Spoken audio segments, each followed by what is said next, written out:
Hey man, I want to give you my 5 worst moments of the trail the first 3 weeks. Number 5 was snakes. Seen 9 of them.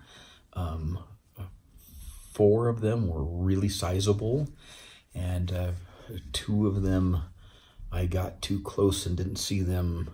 And let me tell you, when a rattlesnake lights off with that rattle, it is the most terrifying thing to me. I know my buddy Brad does not mind those things. He kills them and eats them.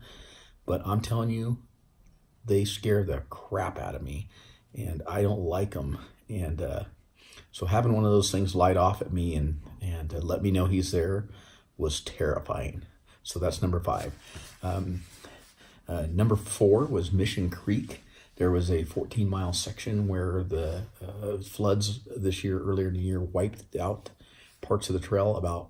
For 14 miles, about 30% of the trail was gone. And so you had to crisscross across the creek and figure out where the trail was and hike up debris field and over rocks. And that day, I think I only made 15 miles that day. It was the most exhausted. It was the second most exhausted I was the whole time. When I got to camp that night, I fell asleep at 7 o'clock. I laid down, and the next thing I knew, I looked at it was dark, and it was 10 o'clock. I'd fallen asleep. It just was exhausting and hard work. That was a tough day, but it was great to get through. The Mission Creek area, it was called.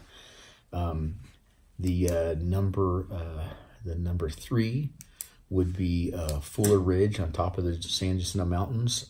There was much more snow than I expected, and I had about a 4-hour period where I was hiking across snow, and I didn't have micro spikes or my crampons, so I had no traction stuff, and I think that was not wise on my part. And at one point I followed some footprints down, and they ended, and I kind of got lost, to be honest.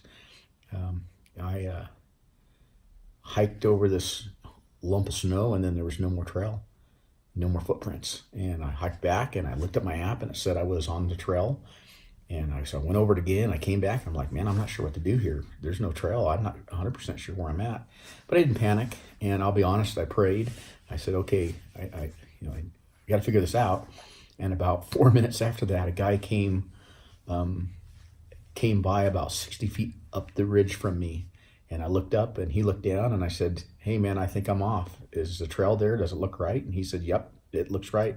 I said, hey, I got off. He said, yeah, back however many feet, there was a kind of a fork there. I guess I chose right. And I said, well, I guess I chose wrong, but I'm sure glad you came along. And so kind of got me back on course. That was a tough 4 hours of going across snow with a backpack and no traction control devices and trying to figure out where you were going. It was tough. Spectacular, but tough. Number 2, the climb. There was a section between Paradise Cafe, they call it, up the hill when you get to Idlewild and before you go down.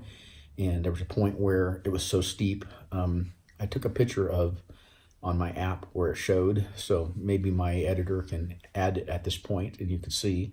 But it was so steep for so long. That day I only made, I don't know, I think 14 miles or something like that. And I was exhausted. That was the day I was the tiredest ever. And it was so steep for so long that it was discouraging. But it was, when it got done, it was great. But to know you did it. But that was the hardest thing. That was a hard day. And so the number 1 worst thing on the PCT, like my first Monday actually, so I don't know, it was day 7.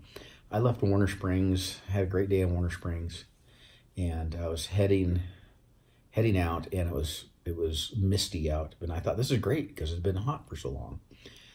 So as I hiked along, it got wetter and wetter, and then all of a sudden, about 7 miles in, I did 17 and a half miles that day.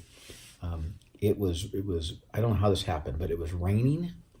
It was foggy, and it was windy, all in the same thing, and I got wet. I didn't stop soon enough to put on my rain gear.